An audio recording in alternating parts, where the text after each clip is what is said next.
Have you ever found yourself in this incredibly specific but like highly modern predicament? Oh, I think I know where you're going with this. Right. So picture this.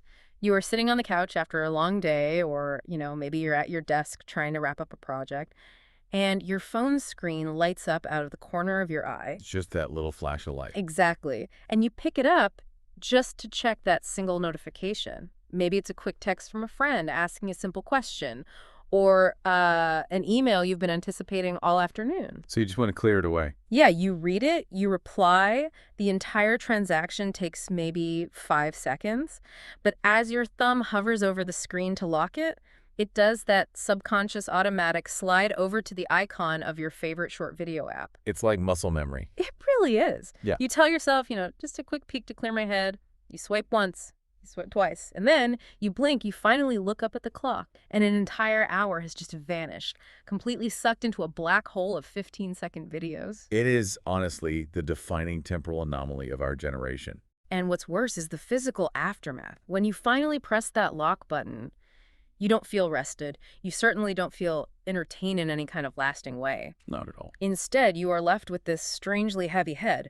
Like, there is a literal, palpable pressure right behind your eyes, a thick brain fog.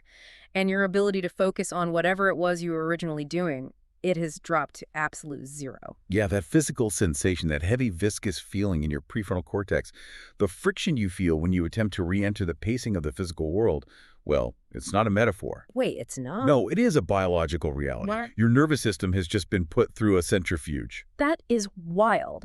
And that exact physical feeling is the core focus of our deep dive today. We are looking at a really fascinating set of source materials dealing with digital saturation and this highly prevalent phenomenon that internet culture has dubbed brain rot. Right, brain rot's a heavy term. It is, but right off the bat, we're discarding the cultural baggage of that term. Our mission here today is not to wag fingers or, deliver a moralizing lecture on the evils of screen time. We aren't doing that. Yeah, absolutely not. We're here to decode the neurobiology. We want to understand precisely what this specific architecture of fast, hyperstimulating content is doing to the mechanical functioning of our brains. And more importantly, how we can arrest that process before our baseline capacity for focus just entirely evaporates. Because, the term brain rot often gets dismissed as just dramatic meme culture. Right, like Gen Z slang. Exactly. People use it sarcastically when they catch themselves watching something foolish. But the texts we are analyzing today strip away that sarcasm. They actually treat the phrase as a startlingly accurate diagnostic label for a measurable cognitive state. So they're taking it literally. They are. We're observing a fundamental, potentially semi-permanent shift in how the human brain processes environmental stimulation, how it regulates reward anticipation, and how it manages cognitive load. Okay, so the jump from a seemingly harmless 5-second text message to experiencing a literal, physical, heavy head an hour later, that's the gap we need to bridge today. It's a huge gap. Because that transition isn't just a failure of personal discipline, is it? It's too universal. If you're listening and this happens to you, it's too common to just be a character flaw. There is a mechanical, predictable engine driving that behavior. Oh, without a doubt. It's engineered. Right. So if we are going to understand the trap, we need to understand the bait. And the bait, quite simply, is dopamine. But we need to be very precise about how it's being deployed here. Okay, let's get into that. The algorithms powering these short-form video feeds, they are not casually serving up content you might find mildly amusing. That's not what's happening. When are they doing that? They are meticulously engineered delivery systems. They are designed to trigger successive, rapid-fire dopamine prediction errors. Okay, hold on. Let's break down that term, prediction error. Because I think we often casually throw around the word dopamine as if it's just the brain's happy juice, right? Like, oh, I got dopamine, I feel happy. Yes, and that is a crucial distinction to make. Dopamine is not actually the chemical of pleasure or satisfaction. Wait, really? Because I feel like that's how everyone uses it. It's a huge misconception. It is the chemical of motivation, craving, and behavioral reinforcement. It drives you toward a goal. So it's about wanting, not necessarily liking. Exactly. A prediction error occurs when your brain expects a certain level of reward and the actual reward exceeds that expectation. Oh, I see. So when you scroll to a new 15-second video, your brain is essentially guessing, will this be funny? Will this be shocking? Right, it's making a little bet. Yeah. And if the video delivers a highly concentrated narrative arc, a rapid setup, a climax, and a punchline, all in a fraction of the time it takes to experience a similar arc in reality, your brain registers a massive positive prediction error. Because it got way more than it expected, way faster. Precisely. It floods the mesolimbic pathway with dopamine, which basically sears the behavior into your basal ganglia. Your brain learns whatever physical action just resulted in that chemical hit, do it again, immediately. And the physical action being the flick of the thumb. So the brain is assigning an incredibly high survival value to the physical act of just swiping up on a piece of glass. Exactly that. Evolutionarily speaking, our brains are optimized to seek out high-yield rewards for the lowest possible caloric expenditure. Conserving energy. Right. Historically, getting a massive dopamine release required immense physical or social effort. You had to track an animal for days, build a shelter, or, navigate incredibly complex tribal social dynamics just to secure your standing in a group. Right, it was hard work. Very hard. And the brain views those achievements as critical to survival, hence the dopamine reward. Now, you are sitting perfectly still in a temperature-controlled room, expending 0 physical calories, and experiencing emotional climaxes, high-stakes drama, and intense humor every 15 seconds. Wow. The brain perceives this as the ultimate evolutionary hack. Okay, but if I play devil's advocate here for a second, Go for it. wouldn't the brain's innate drive for efficiency mean this is actually a good thing? Like, if we are wired to conserve energy and we can now achieve peak neurological reward with 0 effort, why is it inherently destructive that the brain prefers the feed over reality? It's a fair question. Like, if we use a dietary analogy, it's like feeding the brain pure processed sugar. It is the most highly efficient, easily metabolizable form of energy available. Of course, the brain is going to reject a complex fibrous salad later. The salad requires a massive amount of digestive energy for a delayed caloric payout. Why is this digital sugar so catastrophic for our cognitive health? The sugar analogy is a really great starting point, actually. But the reality of the dopamine system makes it significantly worse than just eating sugar. How so? Well, with dietary sugar, your stomach eventually reaches physical capacity. You get full. Right, you physically can't eat anymore. Exactly. Your insulin spikes, you crash, and you stop eating. The digital dopamine system does not have a physical stomach to fill. Oh, that's a scary thought. When you flood the brain with this pure digital sugar, the brain doesn't just process it. It actively defends itself against the flood. Defends itself how? Like, what does it do? Through a process called receptor downregulation. Downregulation. Okay, what does that mean? The brain wants homeostasis. It wants balance. If you are artificially spiking dopamine levels to evolutionary maximums every 15 seconds for an hour straight, the brain interprets that neurochemical flood as a toxic event. So it thinks you're being poisoned by too much stimulation. In a way, yes. So to protect the system from being overwhelmed, it literally removes dopamine receptors from the synapses. Wait, it takes them away completely? Yes. It turns down the volume on your ability to feel motivation or satisfaction. Oh, wow. So, returning to your analogy, you aren't just filling up on sugar and refusing the salad. You are actively destroying your taste buds so that you can no longer taste anything but the most extreme, hyper-concentrated sugar. Okay, that fundamentally reframes the whole issue. We aren't just temporarily distracted, we are actively burning out our hardware. Exactly. Which brings us directly to the core consequence the source material warns about, which is the death of the real world in our minds.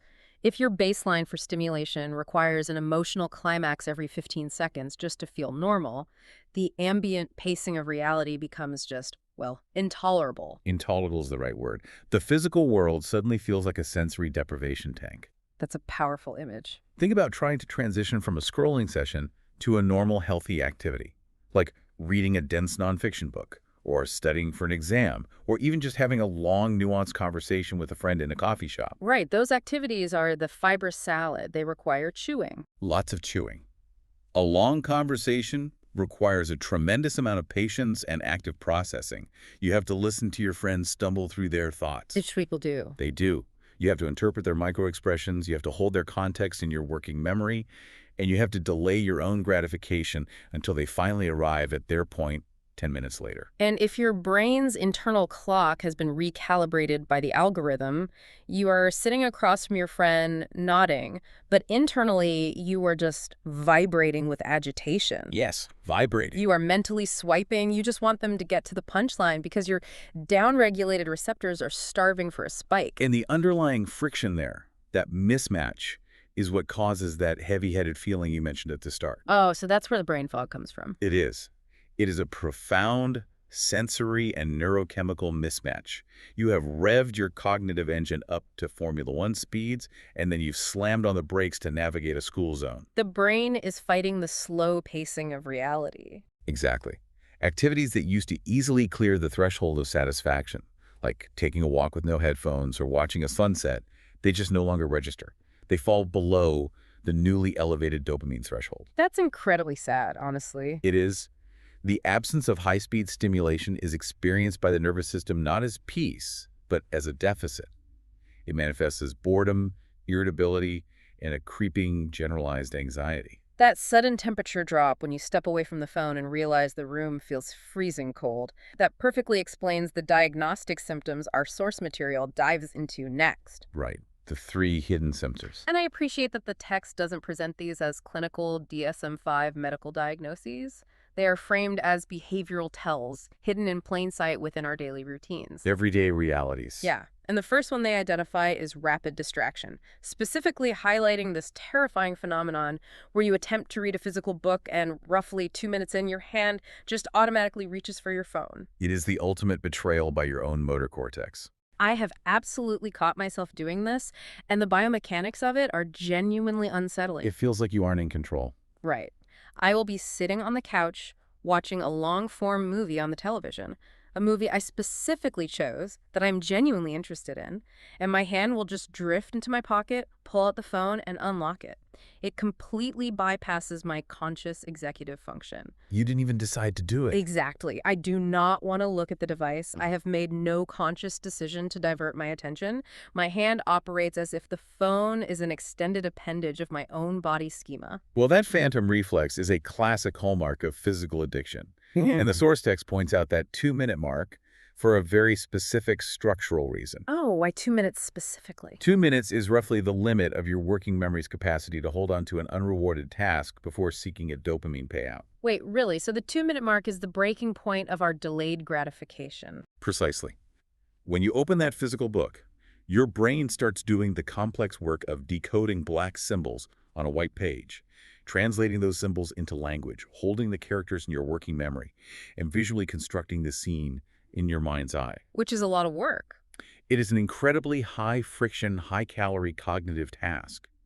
After about 2 minutes, the brain assesses the situation and realizes we are expending a massive amount of energy here, and we haven't received a neurochemical reward yet. It's looking around the room going, where's the punchline? Where is the music drop? Where is the instant emotional climax? Right.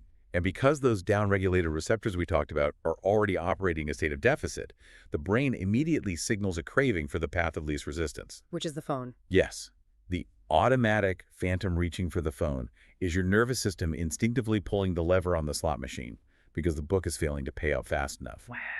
It is a literal physiological withdrawal reflex happening in real time, completely overriding your prefrontal cortex's desire to read the book. Understanding that as a real-time withdrawal reflex really reframes the guilt we feel, you know? We often beat ourselves up for lacking focus, thinking we are just weak-willed. It's a huge source of shame for people. But it's actually our basal ganglia hijacking the motor system to secure a chemical fix. That's exactly what it is. And that phantom reflex is incredibly draining to fight against, which makes the source material's second symptom entirely logical, which is continuous mental fatigue. Yes, and this is the symptom that people struggle to articulate the most. How does the text describe it? It is the feeling of being completely, utterly exhausted at the end of the day, despite not having engaged in any intense physical labor or even any deep, focused cognitive work. I hear this constantly, and I mean, I felt it myself. You spend an hour sitting perfectly still on a plush couch, staring at a 6-inch screen. Your heart rate is resting. Your breathing is shallow. By all physical metrics, you are resting. You're completely stationary. Right. Yet when you stand up, Your brain feels like it just took a final exam in a language you barely speak. How does sitting perfectly still induce such profound cognitive exhaustion? We can understand this by looking at cognitive load theory and the specific metabolic cost of context switching. Context switching, okay. Think of your brain's working memory, like the RAM in a computer. Every time you open a new application, it takes up a certain amount of that temporary memory. If you open too many heavy applications at once, the system slows down, the fan kicks into overdrive, and eventually the system crashes. The spinning wheel of death, but in human form. Exactly. Now consider what is happening during a typical scrolling session. You are not just consuming one narrative. Every 15 seconds, you are forced to jump between entirely disparate emotional, visual, and contextual universes. The whiplash really is insane when you actually map it out. Let's map it out. Walk me through a few swipes. Okay, so you watch comedian do a stand-up bit, right? So your brain loads the context of humor and signals a laugh. You swipe. The very next video is a tragic, ground-level news report from a war zone. So your brain has to violently purge the humor context. Exactly. It has to load a geographical understanding of the conflict and generate a feeling of deep empathy and existential dread. You swipe again. Now it's a teenager in a bedroom doing a highly choreographed dance to a trending pop song. You swipe. It's an aggressive financial guru yelling at you about crypto. Right. And for every single one of those swipes, your brain has to perform a massive contextual reset. Every 15 seconds. Yes.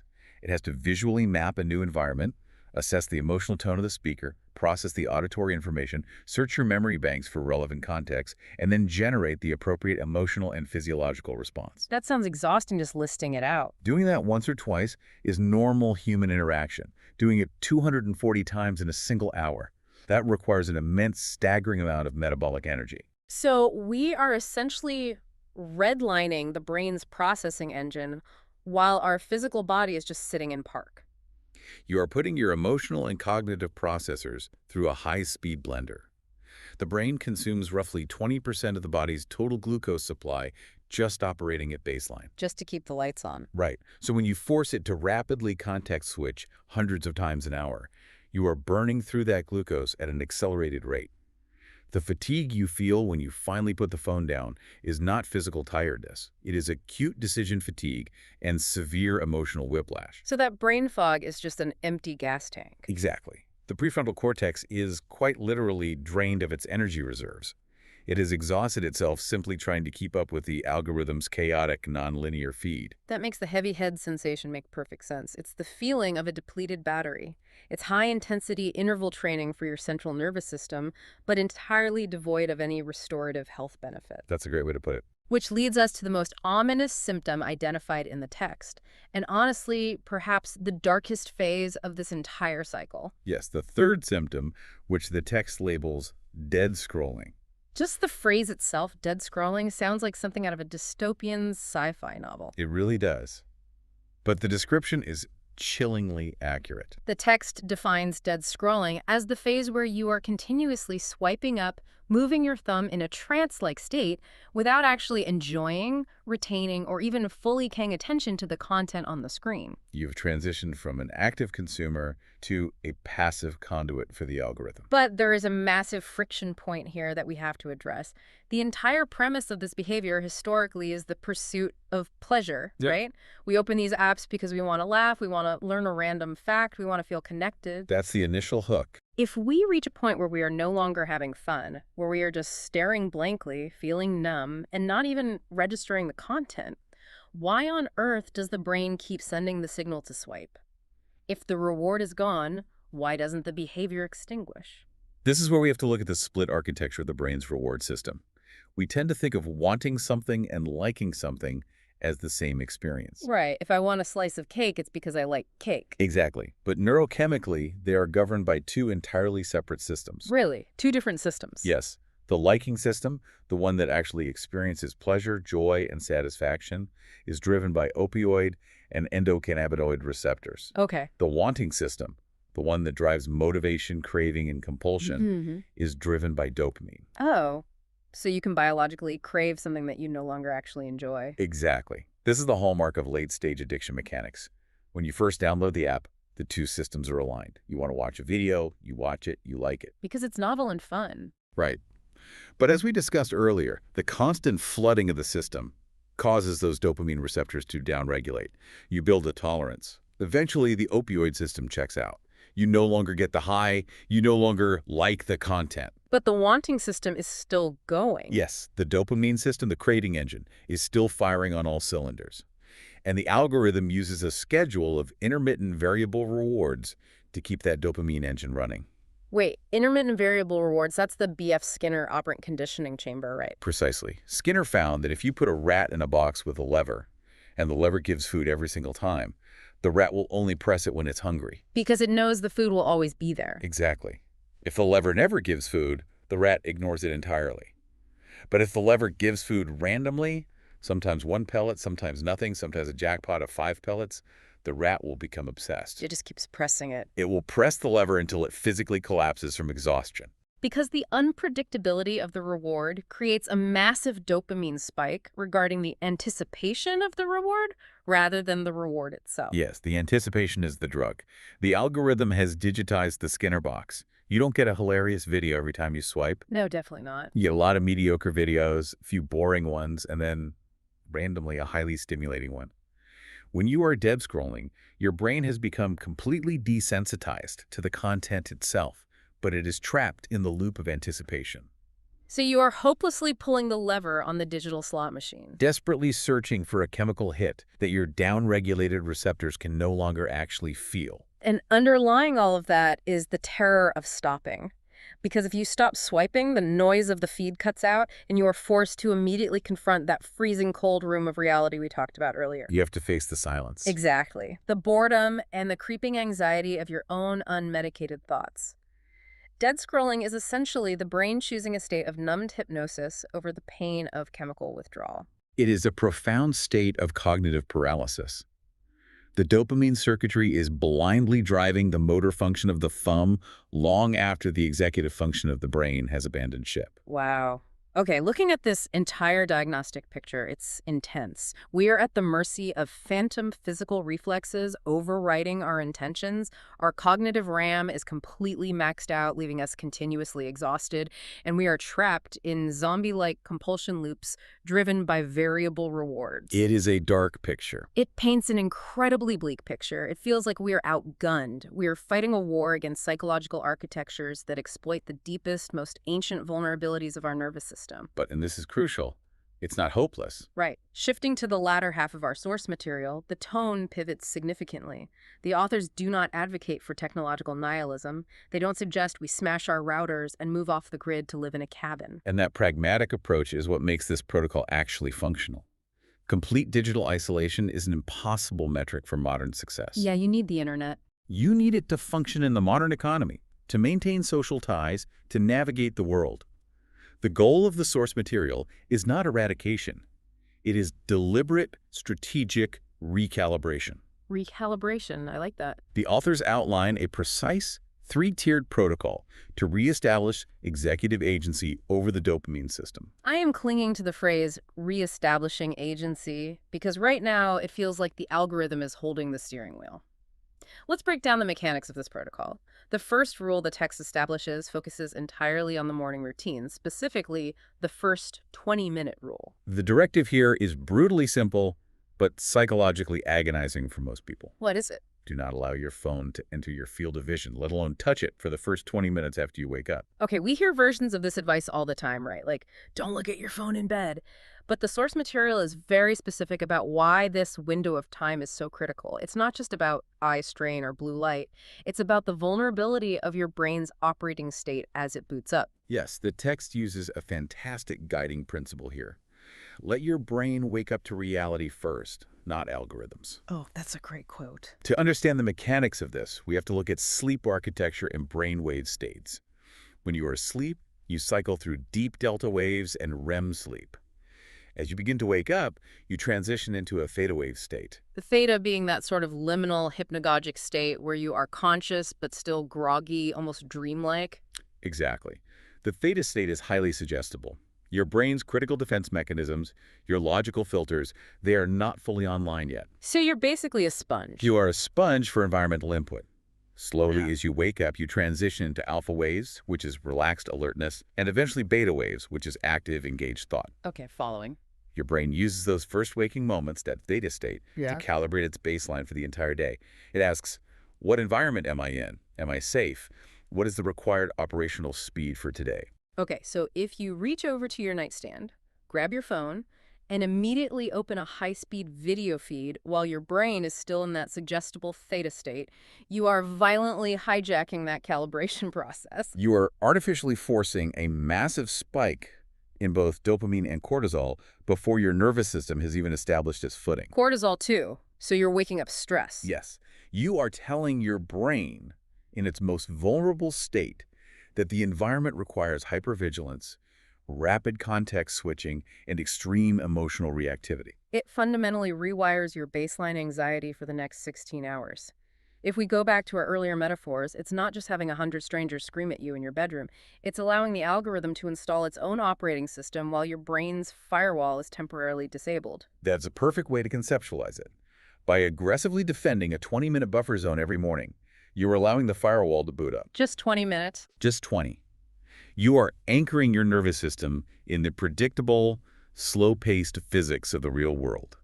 You feel the temperature of the floor, you process the natural light through the window, you listen to the ambient sound of your house. Setting the baseline. You establish a calm, low dopamine baseline, which makes your brain exponentially more resilient against the algorithm's attempts to hijack your attention later in the day. It is about claiming the first victory of the day. You set the tempo of your consciousness rather than surrendering it to an advertising ledger. Exactly. Once we have secured the morning, the text moves into the second phase of the protocol, which it terms mini dopamine fasting.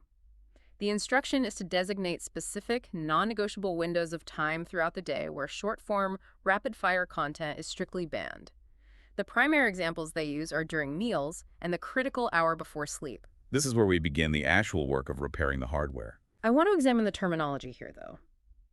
Using the word fasting, a term usually reserved for severe dietary restrictions or clinical interventions, implies that we are treating our relationship to the feed as a legitimate biological dependency. The authors use that term deliberately because the physiological mechanics of recovery are identical.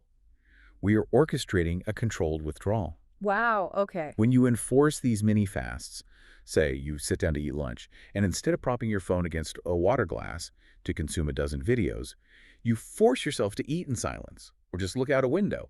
You are intentionally inducing a state of mild boredom.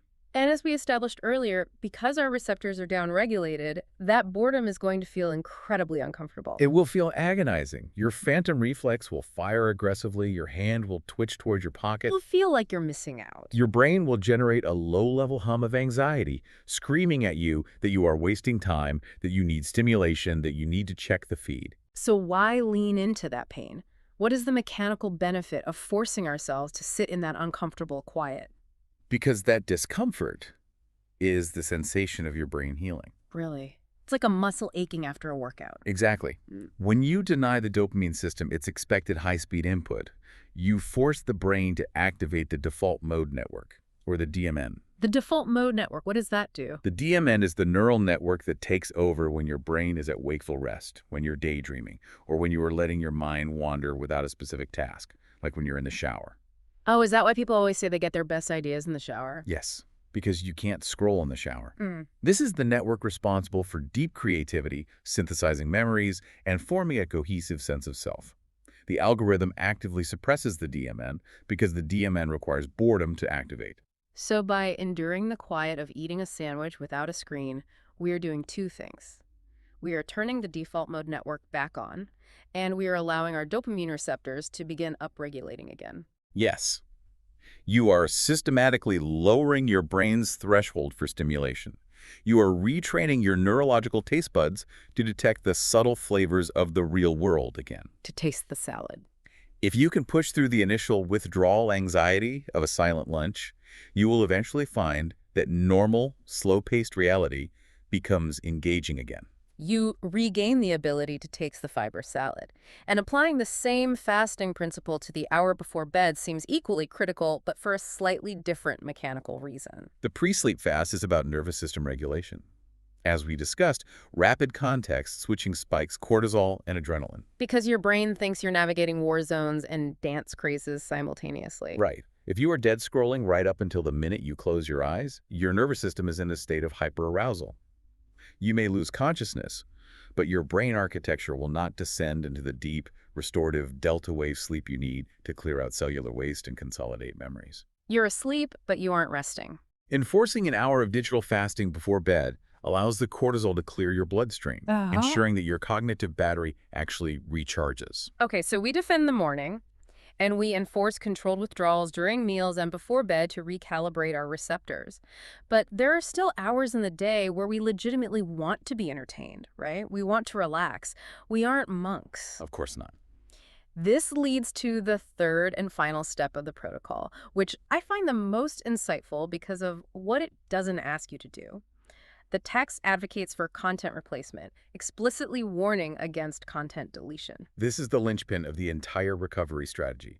The authors understand that pure restriction, just delighting the apps and staring at a blank wall in your free time, creates a behavioral vacuum. And nature abhors a vacuum. Yeah. If you just rely on white-knuckling through the day with pure willpower, eventually your willpower depletes, and the vacuum is instantly filled by a relapse into your worst habits. It's like crash dieting. Exactly. If you just stop eating, your body panics, and you end up binging on junk food at midnight. Right. The brain still has a fundamental, healthy desire for engagement, narrative, and entertainment. The strategy is not to starve the brain of engagement, but to fundamentally alter the nutritional profile of the content you consume. Okay, so how do we change the profile? You must replace the fast, fragmented, hyperstimulating media with slow, sustained, long-form content. So instead of fracturing your attention across 200 different 15-second micro-narratives, you dedicate that same hour to a single continuous stream of information. Like listening to a long, in-depth deep dive like this one. Hey, perfect example. Or you read a long-form article, you watch a feature-length documentary, or you engage in a sustained physical hobby, like woodworking or painting. What happens mechanically when you make that swap is profound. When you consume long-form content, you are still being stimulated, but you are forcing the brain to exercise a completely different neural pathway. Which pathway? The pathway of sustained attention and delayed gratification. To read a long article, you have to hold the author's premise in your working memory. You have to follow a logical progression of thought over thousands of words.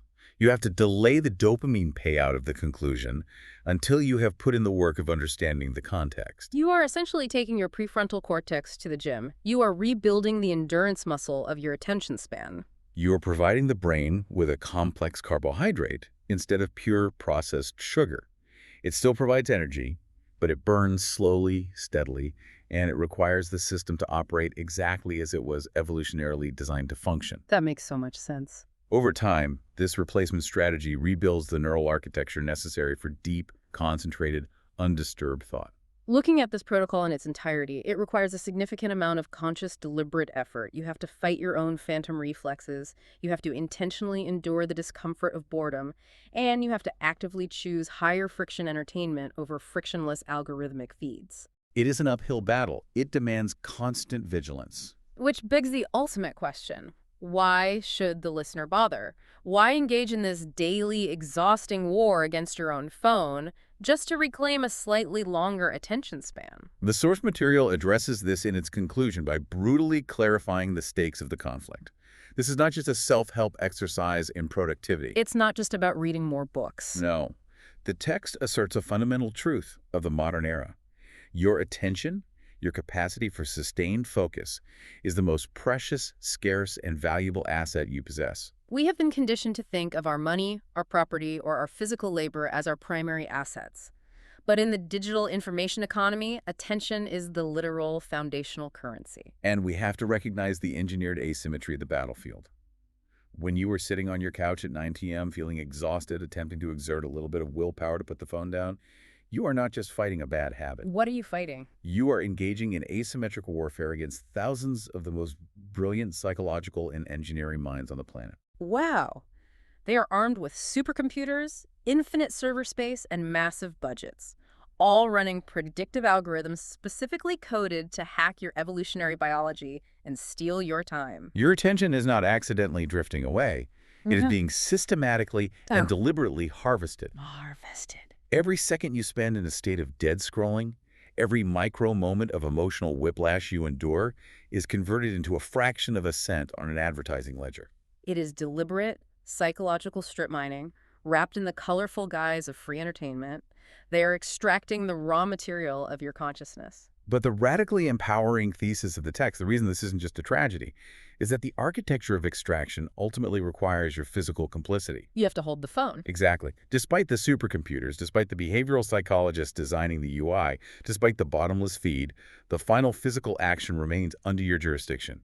You possess the executive capacity to simply put the device down. We cannot allow a glowing rectangle of glass to rob us of what the text beautifully calls the sweetness of real moments. The sweetness of real moments.